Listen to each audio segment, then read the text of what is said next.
The African savanna stretched endlessly under the scorching midday sun, waves of heat rising from the golden grass like invisible flames. The air hung thick and heavy, carrying the earthy scent of dry soil mixed with the distant musk of wild game. Acacia trees dotted the landscape, their twisted branches casting sparse shadows that offered little relief from the relentless heat. In the distance, dust devils swirled lazily across the plains, and the only sounds were the rhythmic chirping of cicadas and the occasional cry of a fish-eagle soaring overhead. Through this vast wilderness, a lone male lion moved with quiet purpose. His name, if lions had such things among humans, would be Tao, meaning lion in the local Tswana language. But to those who had encountered him, he was simply known as the one who watches.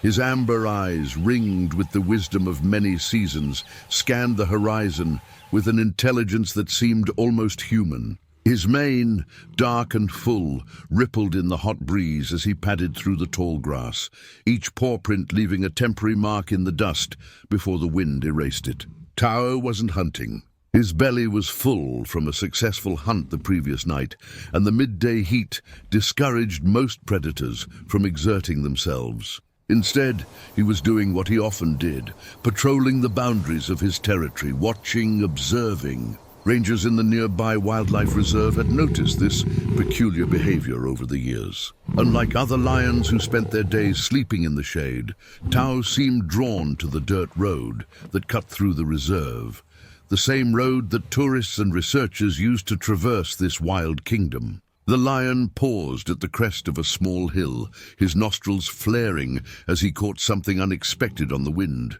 His ears swiveled forward, triangulating a sound that didn't belong in this wilderness. The hiss of a dying engine, the tick of cooling metal, and something else. Something that made every muscle in his powerful body tense. The smell of blood. Tao's massive paws moved faster now, carrying his 420-pound frame with surprising speed and grace through the scrubland. As he crested another rise, the scene before him stopped him in his tracks. A white SUV lay on its side in a shallow ravine just off the dirt road, its front end crumpled against an ancient baobab tree. The vehicle's windshield was shattered into a spiderweb of cracks, and one of its wheels still spun slowly in the air, squeaking with each revolution. Tire marks scarred the road, telling the story of a driver who had swerved violently, perhaps to avoid an animal crossing, before losing control and rolling down the embankment. Steam rose from the damaged engine, creating ghostly wisps in the shimmering heat. The driver's side door hung open at an awkward angle, and sprawled half in and half out of the vehicle was a man in his mid-30s, his khaki shirt stained with blood from a gash on his forehead. His chest rose and fell with shallow, irregular breaths, alive but unconscious. But it was the sounds from inside the vehicle that drew Tao closer, overriding every instinct that told him to leave this human commotion alone. Two small voices, children, crying. The lion approached cautiously, his powerful shoulders rolling with each step. As he drew near, he could see them clearly now. Two little girls, perhaps 4 and 6 years old, strapped into their car seats in the back. The older girl had dark curly hair, matted with sweat and tears, her brown eyes wide with terror as she spotted the massive predator approaching.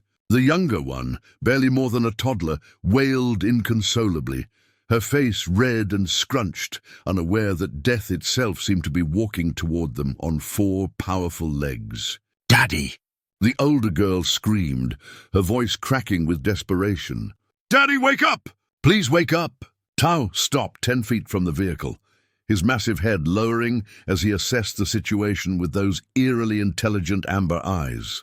Every fiber of his being recognized these creatures as the ones who usually stayed inside the metal boxes that rolled through his territory. They were not prey. He had learned that from birth. His mother had taught him to avoid humans, to give them space, to let them pass through his world without interference. But these humans weren't passing through.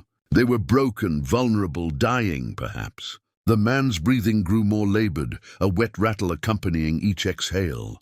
The scent of blood was stronger now, and Tao could see that the man's leg was bent at an unnatural angle, likely broken in the crash. Without help, without water, without treatment in this merciless heat, this family would not survive the day. The lion took a step closer, and the older girl's screams intensified. "Go away, go away!" she shrieked, pressing herself back against the car seat so hard that the fabric groaned in protest. Tao froze. He understood fear. He had seen it in the eyes of every creature he had ever hunted, in the gazelles and wildebeest that ran from him across these plains. But this was different. These small humans weren't running. They couldn't run. They were trapped, and his presence meant to help was only adding to their terror. The lion's ears flattened against his skull, and a sound emerged from deep in his chest. Not a roar, but a low, rumbling vocalization, almost like a purr, amplified through his massive frame. It was a sound lionesses used to comfort their cubs, a sound of reassurance. The older girl stopped screaming for a moment, confusion flickering across her tear-stained face. But then her father groaned, shifted slightly, and her panic returned. "Daddy, there's a lion!" "Daddy, please." Joe backed away slowly, his mind, if a lion's mind works in ways we can comprehend, working through a problem that no wild animal should have to consider. He needed to help. These humans needed help. But his very presence was making things worse. The lion turned his massive head toward the road, then back to the children, then to the road again.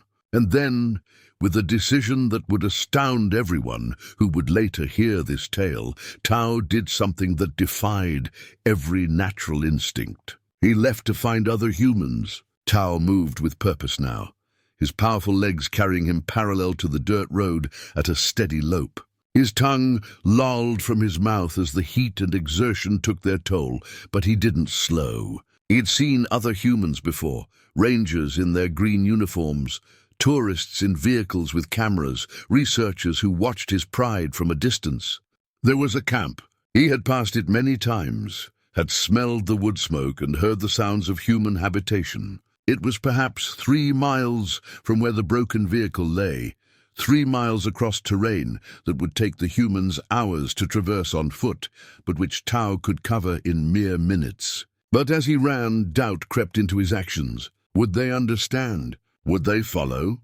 Or would they see him as a threat and drive him away with their loud guns and their shouting? The lion had encountered humans before in unexpected ways. 2 years ago, he had stumbled upon a ranger who had fallen into a concealed poacher's pit, his ankles shattered. Tao had simply sat at the edge of that pit, watching until other rangers arrived, following the man's radio calls. They had been shocked to find Tao there, sitting like a sentinel, and had assumed he was waiting to eat their colleague.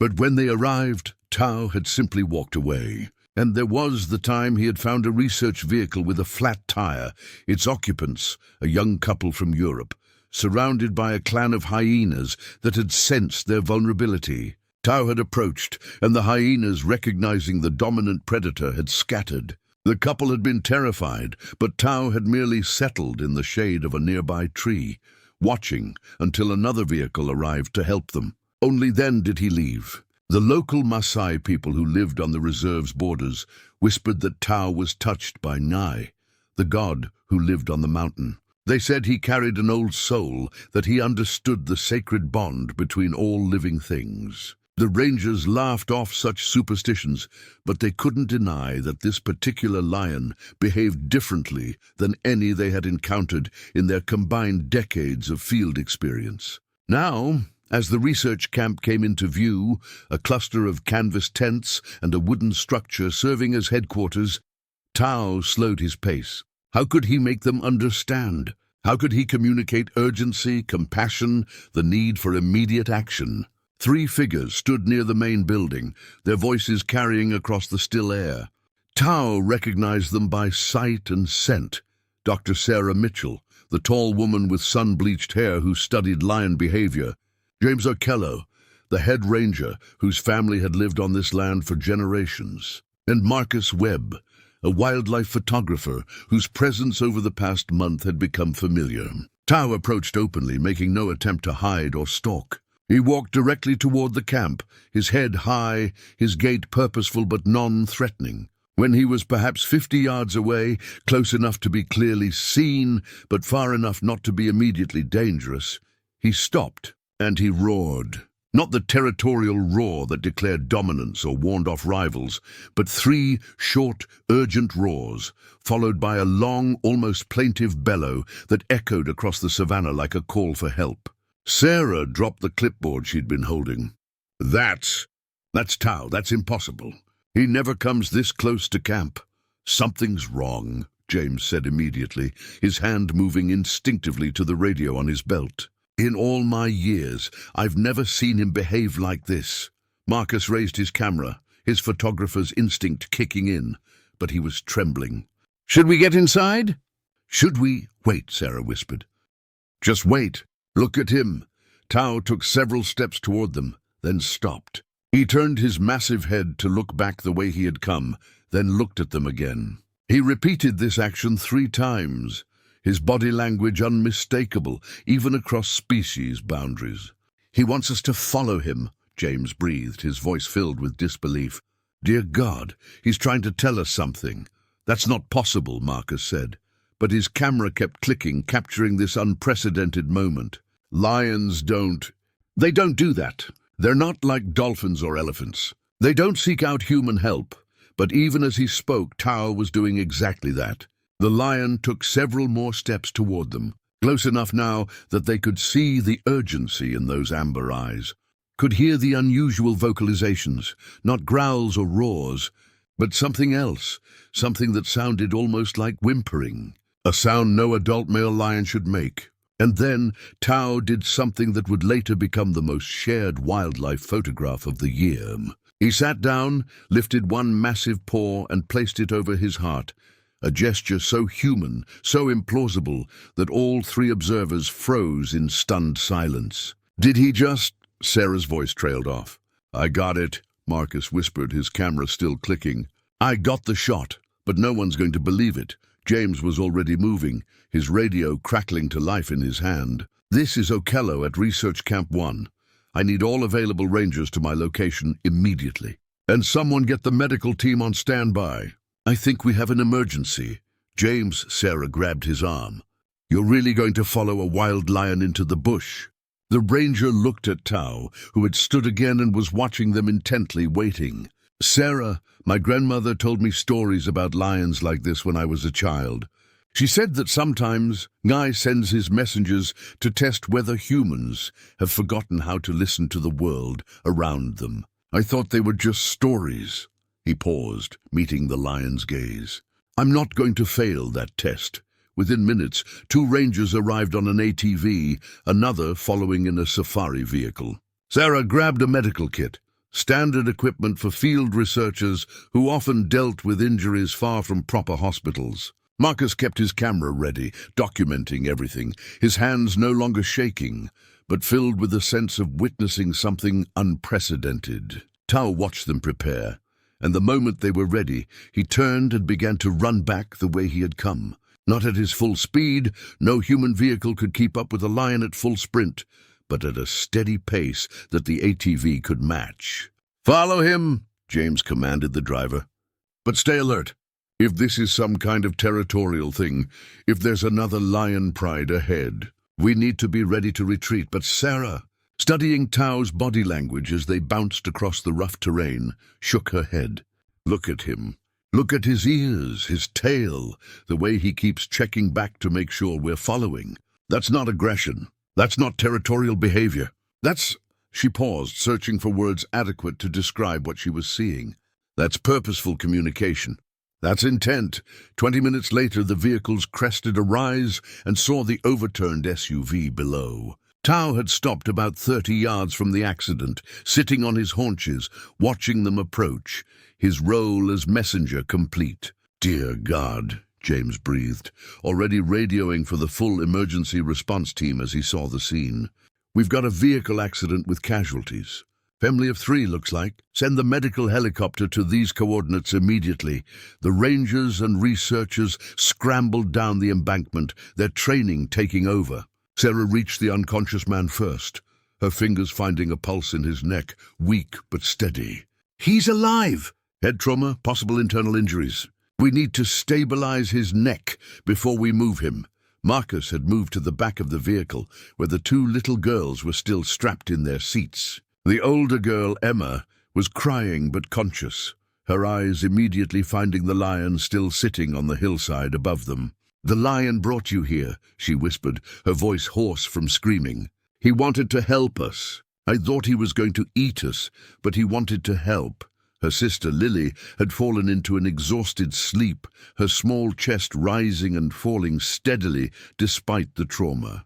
"You're safe now," Marcus told Emma gently, working to unbuckle her seatbelt with shaking hands. "You're safe. We're going to get you and your daddy to a hospital."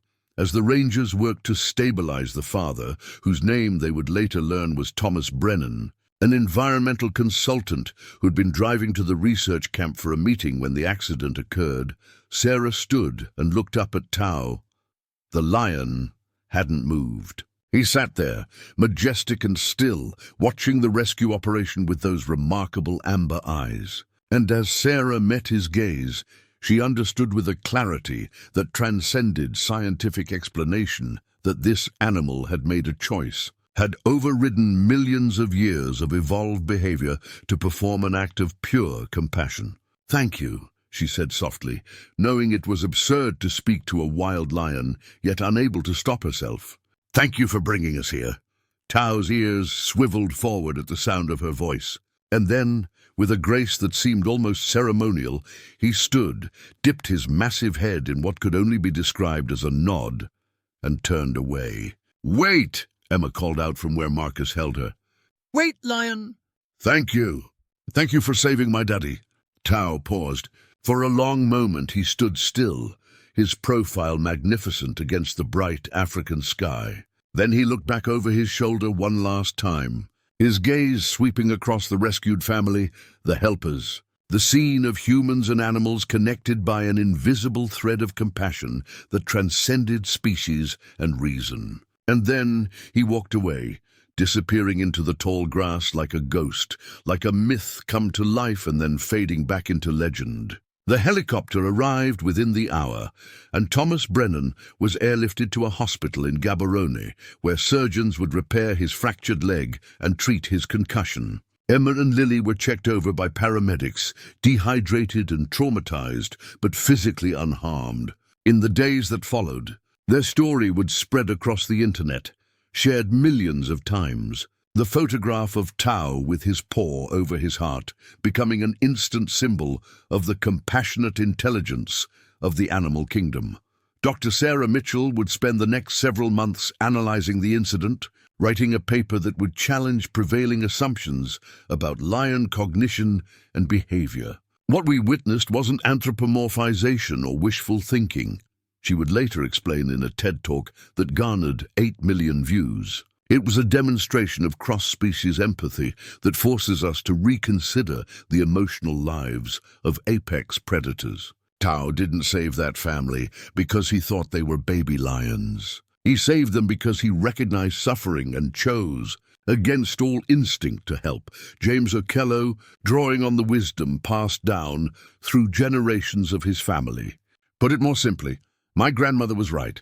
Some souls are older, wiser. They remember what the rest of us have forgotten, that we're all connected. Every creature, every life. Tao remembered, and he reminded us. For Marcus Webb, the incident became the defining moment of his career. His photograph of Tao would win the Wildlife Photographer of the Year award, but more importantly, it would become the face of a global conservation campaign. The image, a massive lion sitting calmly, one paw pressed to his chest in an unmistakably deliberate gesture, would be used to raise millions for wildlife preservation, with the tagline, "They protect us. We must protect them."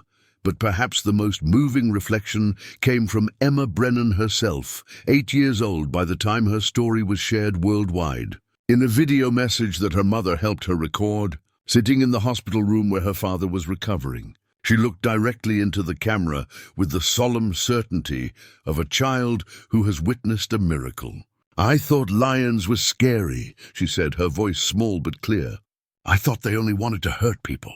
But Tao, that's what the Rangers called him, he saved us. He was scared too, I think. But he was brave. He ran away to get help when he saw he was scaring us, because love is more important than being right there. Love is helping even when it's hard. She paused, wiping at her eyes with the back of her hand. My teacher says lions don't have feelings like we do. But I know that's wrong. I saw his eyes. He was worried about us. He cared. And that means maybe all animals care more than we think. Maybe we should be nicer to them. Maybe we should save them like Tao saved us.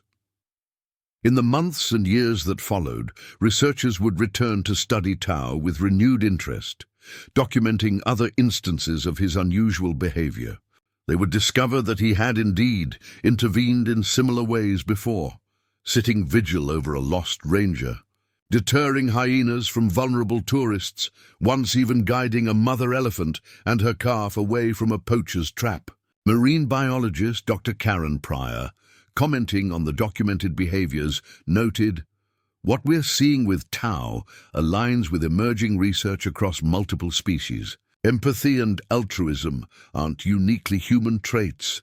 They're evolutionary advantages found throughout the animal kingdom. Dolphins save drowning humans. Elephants mourn their dead and help wounded members of other species. Whales have been documented protecting seals from predators. What makes Tao remarkable isn't that he's capable of compassion, but that he demonstrates it so consistently across species boundaries. The research station where Sarah, James and Marcus worked has since been renamed the Tao Wildlife Research Center, and a bronze statue stands at its entrance, a life-sized lion with one paw raised to his chest, his gaze fixed on the horizon, forever watchful, forever guardian. Thomas Brennan, after a full recovery, became an advocate for wildlife conservation, working with communities around the reserve to reduce human-wildlife conflict. "I was dead," he said in an interview a year after the accident. "Or I would have been. We all would have been. The heat, the injuries, the isolation. We had perhaps another hour before dehydration and shock would have killed us. But a wild lion, an apex predator who could have seen us as a threat or competition or just irrelevant to his world, chose instead to see us as worthy of saving. How can I not spend the rest of my life repaying that debt?" The story of Tao and the Brennan family challenges us to reconsider the boundaries we draw between species, between intelligence and instinct, between human and animal consciousness. In a world increasingly fragmented by division and indifference, this tale of cross-species compassion offers a powerful reminder. Empathy is not a human invention, but a fundamental thread in the fabric of life itself. Tao's actions that day in the African savannah were not anomalies, but revelations. They pulled back the curtain on the emotional richness of animal life and forced us to confront an uncomfortable truth that perhaps the creatures we share this planet with are more like us than we've allowed ourselves to believe. And if a lion can recognize suffering in creatures so different from himself, if he can override instinct and precedent to render aid, if he can communicate across the vast gulf between species to summon help for those in need, then what excuse do we humans have for our own failures of compassion? The answer, Emma Brennan reminds us in her simple childlike wisdom, is that we have none. Love is more important than fear. Kindness is more important than indifference. And help, even when it's difficult, even when it asks us to step outside our comfort zones and predetermined roles, is always the right choice. Tao still roams the African savannah, still watches over his territory with those wise amber eyes. Rangers report seeing him from time to time, always alert, always observant. And sometimes, when tourists pass through in their vehicles, they'll spot him sitting on a ridge, majestic and serene, one paw lifted to his chest as if to say, "I remember. I see you. We're all in this together." That is the gift Tao gave us, not just the rescue of one family, but a reminder of what we all could be if we chose compassion over indifference, connection over isolation, love over fear. In the end, that's what makes this story so powerful. It's not just about an extraordinary lion. It's about the extraordinary potential that lives within all of us, human and animal alike, to recognize suffering, to feel empathy, and to act on it, even when every instinct tells us to walk away. Tao didn't walk away. And because of that, neither should we.